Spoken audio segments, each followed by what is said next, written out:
So it's a new year, and maybe you've decided that you want running to be a part of your life, maybe a part of your fitness journey, or perhaps weight loss or health goals, except there's just one problem. You hate it. So you have two choices. You can continue on and try to just embrace the suck, loathing every step, or you can learn to like and perhaps even love running, which is what I'm going to talk about in this video. As a running coach, I get this pretty much all the time. Some people saying I hate running or I'm just not cut out for running. I don't understand how you could do that. Even just the other day, my neighbor was running by me saying, "How come you like this? I hate it." And especially since I'm running marathons, people just don't understand. So it makes me always a little sad when I hear people say that they don't like running, they hate it, especially if it's something that they actually want to be doing. So if you have other forms of exercise that you love, perfect, then you should be doing that. But if you're wanting to put running into your life, you can certainly do it and absolutely enjoy it as well. It's such a good exercise for both your mental and physical health. And so in this video, I want to share all my tips for how you can actually learn to enjoy those runs. All right, so I have 5 tips for you guys today, with the first being find a route that you like and stick to it. So later on, you can definitely start dabbling in different places, but I think initially when you're just trying to enjoy running, it's really nice to have a consistent place to go to where you know what to expect. So if it's a really quiet trail like this one, that can be ideal just because you don't have to worry about others. I know oftentimes people get self-conscious, new runners. That's a pretty normal thing, and as much as I can say don't worry about that, those people really aren't worried about you. I understand what it's like to be a new runner, and I understand what it's like to be self-conscious when you're trying something new. And so just having somewhere to go that you really like and enjoy and know what to expect, there's no stoplights or anything like that getting in the way of your run, I would highly recommend that. And it just takes the guesswork out of things so you can focus on you and your run and nothing else. So my second tip is to associate your runs with something positive. So it could be something like listening to a podcast that you really like, listening to a playlist that is dedicated just to those runs, or maybe there is a runner at the same level as you are and you're looking forward to spending some time with them. So as far as something like the podcast, if you say to yourself, okay, I absolutely love this podcast, except I'm only going to be listening to it when I run, it just gives you that extra motivating factor to get out there for your run, knowing that you're going to listen to that podcast that you really enjoy. It just makes it that much better and something that you want to go out and do as opposed to not want to go out and do. And then beyond that, you're just really taking that negative connotation away from the run that is often creeping into that mental space. Sometimes that's really why you just continue to hate running, is because you keep telling yourself that it's going to be bad and that you're going to hate it. But if you associate it with something positive, or perhaps there's a positive why you're doing this, if you keep coming back to that, you'll enjoy your run that much more. So my third tip, and probably the biggest mistake that I see runners make, from the most beginner runner to the most advanced, is that they are going way too fast. So in order to enjoy running, you have to slow down. A lot of people think that they are not working up to their potential or doing their best if they're not going out for every run as hard as they can, or that they think that more is always better, when that's actually not true. So my biggest tip for you that you're going to start liking running, I promise, is if you just slow down. So this may mean that you're also incorporating some walking into your running, especially if you're brand new, and that is absolutely fine. That's going to help you to improve. So you just need to tell yourself that you can go as slow as you absolutely need to.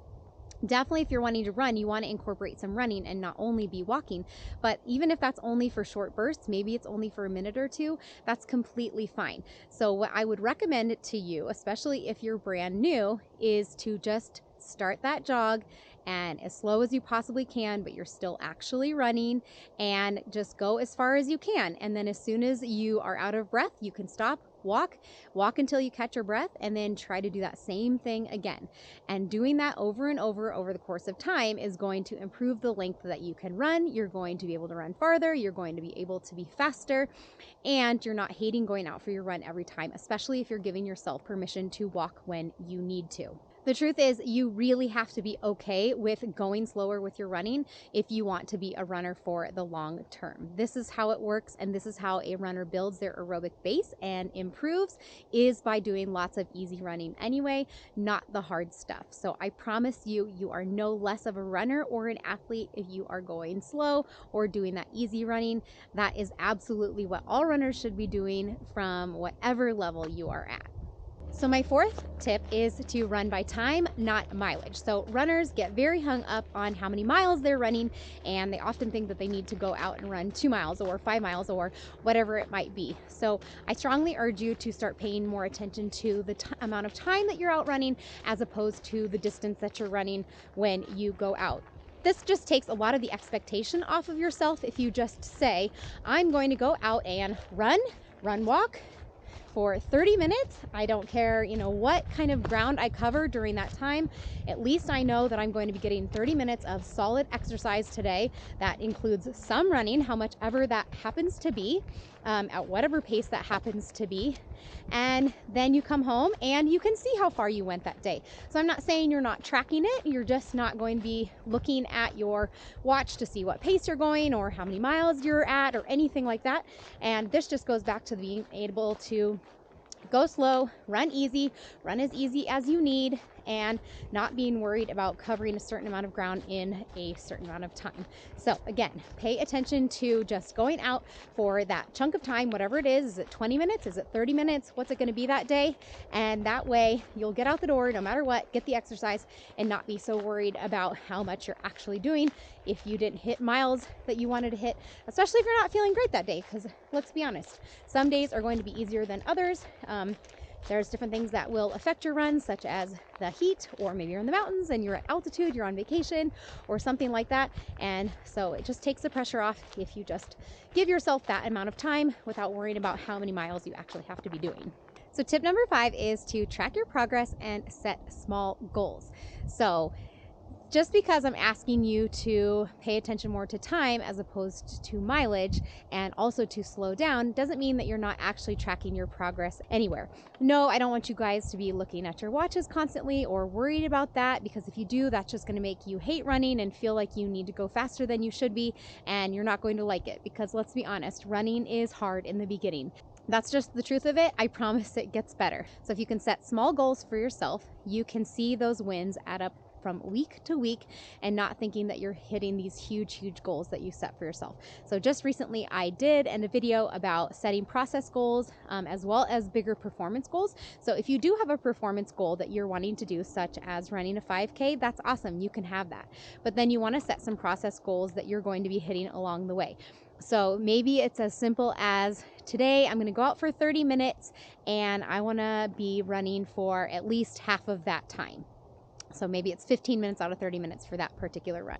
And then maybe the following week, it's, I want to be able to run 1 minute farther without stopping than I was able to last week. Or maybe it's just, I want to be able to get out 3 times this week and run 20 minutes or walk 20 minutes of each of those 3 days. So write down those goals for yourself, and that way you can be looking forward to checking them off. It's motivating to get you out the door, and it's a motivator as you're running and helping you enjoy it when you pair it with everything else that I suggested, especially the slowing down. The one caveat here is that you want to make sure that you're not tracking your progress against other people. So that can really get in the way and take the joy out of running. So if you're on a platform such as Strava and you're seeing all of your friends running faster than you or running more than you, or you're on Instagram seeing a bunch of people that you don't know running faster than you or farther than you, that can just really take the wind out of your sails. And I think it's a big reason why people hate running, because they keep trying to go harder and faster than they should be, because they're just not there yet, or they're trying to do what someone else is doing, comparing their goals to someone else's. And that's just going to get in the way of you enjoying the process of running and improving and getting better. So what my recommendation would be, to not be paying attention to those. I know people can certainly find inspiration in that. So if you find inspiration in that, wonderful. But if you're finding that it's getting in the way of the joy of your running, then I would say stop looking at that. And you can still be tracking your mileage, especially if you have a watch. You can also be using an app such as Runkeeper, really anything like that. Some way to track your progress, track your miles, and you will be amazed, absolutely amazed at the progress that you can make in a fairly short of amount of time if you just stay consistent. And if you follow these tips, I know that you're going to be enjoying your running that much more, wanting to actually go out and do it, and maybe even start to love it someday. All right, guys, if you enjoyed this video, I would certainly appreciate a like below. If you guys have other questions for me that would help you in your running journey, please drop them below. That is my goal, to always be helping you. Thanks for joining me, and I'll catch you guys in the next one.